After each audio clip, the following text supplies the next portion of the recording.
महाराष्ट्र में ruling party MVA एक बड़े राजनीतिक संकट में फंस गई है क्योंकि 4 बार के विधायक और कैबिनेट मंत्री एकनाथ शिंदे ने एमवीए सरकार के खिलाफ विद्रोह खड़ा कर दिया और सोमवार रात को बड़ी संख्या में कई विधायकों के साथ मुंबई से सूरत और सूरत से गुवाहाटी के लिए निकल गए। सत्ता संघर्ष तेज हो गया है। कल हुई राष्ट्रीय कार्यकारिणी की बैठक के बाद बागी विधायकों को लेकर शिवसेना और सख्त हो गई। राष्ट्र के सियासी संकट को लेकर बड़ी खबर, शिवसेना के सांसद भी अब तो बागी हो गए। 17 सांसद इस वक्त एकनाथ शिंदे के संपर्क में हैं।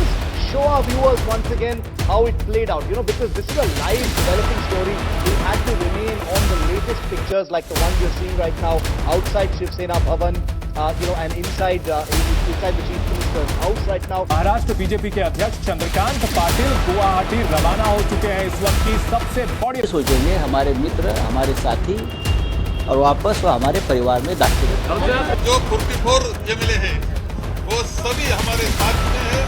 सीएम साहब को कोई टेंशन नहीं है तो फिर सरकार को भी कोई टेंशन नहीं। देश के अंदर डेमोक्रेसी।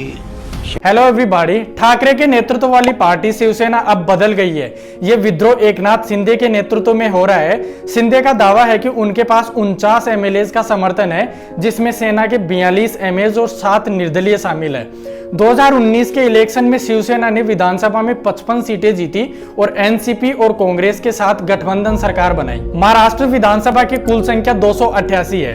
2019 के चुनाव में बीजेपी को 106 सीटें मिली थी, शिवसेना को 55, एनसीपी को 52 और कांग्रेस को 44 सीट मिली थी। अब सरकार बनाने के लिए 145 सीट मिलना जरूरी है, तो शिवसेना, एनसीपी, कांग्रेस ने एक गठबंधन बनाया जिसका नाम है एमवीए और कुछ अन्य विधायकों सहित मिलकर सरकार का गठन कर दिया और इनकी संख्या हुई 162। शिंदे ने हालांकि दावा किया है कि उनके पास 6 से 7 निर्दलीय विधायकों सहित 46 विधायकों का समर्थन है और आने वाले समय में यह नंबर अभी और बढ़ेगा। और कहा कि हमें ना तो बीजेपी से प्रस्ताव मिला है, ना हम उनसे बात कर रहे हैं और कोई भी विधायक सीएम ठाकरे से भी बात नहीं कर रहा है। वैसे अगर दोस्तों यहाँ बात इस क्राइसिस के रीजंस की करी जाए तो यहाँ इन विधायकों और इनके लीडर एकनाथ शिंदे के कई अलग अलग रीजन सामने आए हैं। ये जो बागी विधायक थे, इन्होंने ओपन लेटर लिखकर कहा है कि एकनाथ शिंदे ने पार्टी के खिलाफ जाने का कदम उठाया था, पर ऐसा शिवसेना के विधायकों के कहने पर किया गया क्योंकि ये एमएलए खुद को 2-2.5 साल से अपमानित महसूस कर रहे थे, क्योंकि सीएम उद्धव के आसपास के लोग कभी भी इन एमएलए को सीएम आधिकारिक हाउस वर्षा तक पहुंचने की इजाजत ही नहीं देते थे। एकनाथ शिंदे जो इस विद्रोह को लीड कर रहे हैं, उन्होंने कहा है कि ये जो सत्तारूढ़ गठबंधन है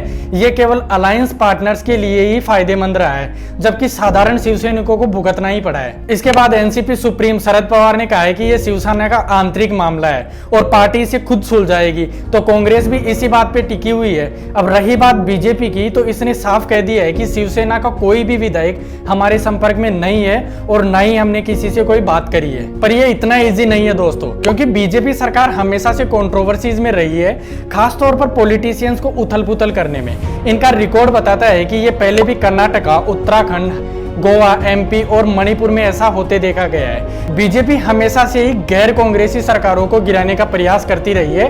कांग्रेस नेता मल्लिकार्जुन खड़गे ने बीजेपी पर महाराष्ट्र में एमवीए सरकार को अपनी सरकार बनाने और आने वाले प्रेसिडेंशियल इलेक्शन के लिए नंबर हासिल करने का आरोप लगाया है। वैसे महाराष्ट्र में एमवीए सरकार 2019 से अस्तित्व में है। इसके आने के बाद सबसे खराब संकट से जूझ रही है, जो इस 3 साल पुरानी सरकार पर एक तरह से बड़ा क्वेश्चन मार्क लग रहा है। शिवसेना नेता एकनाथ शिंदे, जिनका पार्टी के खिलाफ विद्रोह ने एमवीए सरकार को खत्म होने के कगार पर धकेल दिया, इन्होंने कहा है कि एक राष्ट्रीय पार्टी ने इनके विद्रोह को ऐतिहासिक करार दिया है। अब इसी बात से आप अंदाजा लगा सकते हैं कि कौन किसका सपोर्ट कर रहा है। गुवाहाटी में डेरा डाले हुए शिवसेना के सभी 37 बागी विधायकों ने गुरुवार को महाराष्ट्र विधानसभा के अध्यक्ष नरहरी जिरवाल को एक पत्र भेजा, जिसमें कहा गया है कि एकनाथ शिंदे विधायिका में उनके ग्रुप लीडर बने रहेंगे। इससे पहले दिन ही जिरवाल ने कहा था कि उन्होंने शिवसेना नेतृत्व के खिलाफ बगावत करने वाले वरिष्ठ मंत्री शिंदे की जगह अजय चौधरी को शिवसेना विधायक दल के समूह नेता के रूप में नियुक्त करने की मंजूरी दी थी। इसके बाद शिंदे ने गुरुवार शाम को डिप्टी स्पीकर को एक लेटर भेजा, जिस पर शिवसेना के 36 विधायकों के सिग्नेचर थे, जो प्रेजेंट में उनके साथ गुवाहाटी में रह रहे हैं। इसमें यह भी बताया गया है कि सुनील प्रभु की जगह पर शिवसेना विधायक भरत गोगावले को विधायक दल का मुखिया नियुक्त किया गया है। अकॉर्डिंग टू IANS, ये सभी रेडिसन ब्लू होटल में रुके हैं। इस होटल के 70 कमरे फ्लाइट करीबन 56 लाख में बुक किए गए हैं अगले 7 डेज के लिए, और एक चार्टेड प्लेन बोइंग 737 बुक किया गया है शिंदे और कुछ विधायकों के लिए। यह दुनिया के सबसे बड़े पैसेंजर प्लेन्स में से एक है। इसे स्पाइस जेट से रेंट पे लिया गया था। सूरत में ऐसा कोई प्लेन मौजूद नहीं है, तो जाहिर है कहीं और से ही इसे मंगवाया गया होगा, और लगभग 3 प्राइवेट जेट सूरत से गुवाहाटी पहुंचे थे। फ्लाइट रडार 24 की जानकारी के अनुसार इन प्लेन्स का खर्चा कई चीजों पर डिपेंड करता है, जैसे कि क्रू मेंबर्स का खर्चा, खाना पीना, मौसम कैसा है, कितने लोग इसमें सवार होंगे और रास्ता कौन सा होगा। इन सब का गुवाहाटी पहुंचने का अनुमानित खर्चा 1 करोड़ से भी ज्यादा है। बोइंग 737 जिसमें शिंदे गए थे, इसका खर्चा करीब 65 से 70 लाख का था। इसके अलावा एक हॉकर 800 XP जो करीब 35 लाख और एक लियरजेट 45 XR जिसका 17 लाख खर्चा आया था। कितनी अजीब बात है दोस्तों, पैसे पानी की तरह बहाए जा रहे हैं, जबकि देश में Assam fluid, unemployment, economic crisis जैसी चीजें आ रखी है।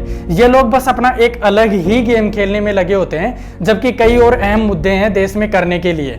असम अब तक की सबसे भीषण बाढ़ से जूझ रहा है, जबकि बीजेपी सिर्फ खरीद फरोख्त में लगी हुई है। उद्धव ठाकरे ने एक इमोशनल स्टेटमेंट में कहा कि शिवसेना महाराष्ट्र के रूलिंग गठबंधन को छोड़ने के लिए तैयार है, अगर ये बागी विधायक 2 दिन में वापस मुंबई आते हैं और अपनी शिकायतों पर चर्चा करते हैं तो। इसके बाद कांग्रेस और एनसीपी काफी डर गई है, और डरना जायज भी है। आपस में मिलकर एक गठबंधन सरकार बनाना और फिर पार्टी में ऐसे स्टेटमेंट्स काफी टेंशन बढ़ाने वाले होते हैं कि ना कहीं सरकार गिर जाए। हालांकि वास्तव में एकनाथ शिंदे ने एमवीए सरकार के साथ विद्रोह क्यों किया, इसके कुछ संभावित रीजंस है। शिंदे ने हाल ही में ट्विटर पर दावा किया है कि वह बाल ठाकरे के समर्थक बने रहेंगे और पॉलिटिकल प्रॉफिट के लिए कभी भी अपने सिद्धांतों से समझौता नहीं करेंगे। एक और रीजंस हो सकता है कि जिस तरीके से पार्टी पुराने सैनिकों के साथ बिहेव कर रही है। यह दावा किया जा रहा है कि शिवसेना ने अपने नेतृत्व में एक पीढ़ीगत बदलाव देखा है, जिसके कारण उसके कई सीनियर नेताओं को साइडलाइन कर दिया गया है। इंडियन एक्सप्रेस की एक रिपोर्ट के अनुसार एकनाथ शिंदे हाशिए पर रहने की वजह से परेशान थे। एक्चुअली शिंदे चेयरपर्सन है एमएमआरडीए के, लेकिन आदित्य ठाकरे एमएमआरडीए की सारी बैठकों में शामिल होते रहते हैं शिंदे को साइडलाइन करके। वैसे एकनाथ शिंदे को जेड कैटेगरी की सिक्योरिटी मिल रखी थी, हालांकि वे जेड प्लस सिक्योरिटी चाहते थे जो उद्धव ठाकरे और एनसीपी के चीफ शरद पवार को दी जा रही थी। इनकी इस रिक्वेस्ट को एक्सेप्ट नहीं किया गया, जिस वजह से भी वे काफी नाराज थे। शिंदे का पिछले 2 सालों से उद्धव ठाकरे के निवास पर पहुंचना भी लगभग पॉसिबल नहीं रहा, और ना ही उद्धव ठाकरे उनसे मिले। बताया गया है कि शिंदे राज्य में एमवीए सरकार बनाने के लिए एनसीपी और कांग्रेस के साथ हाथ मिलाने के उद्धव के फैसले से विशेष रूप से नाराज थे।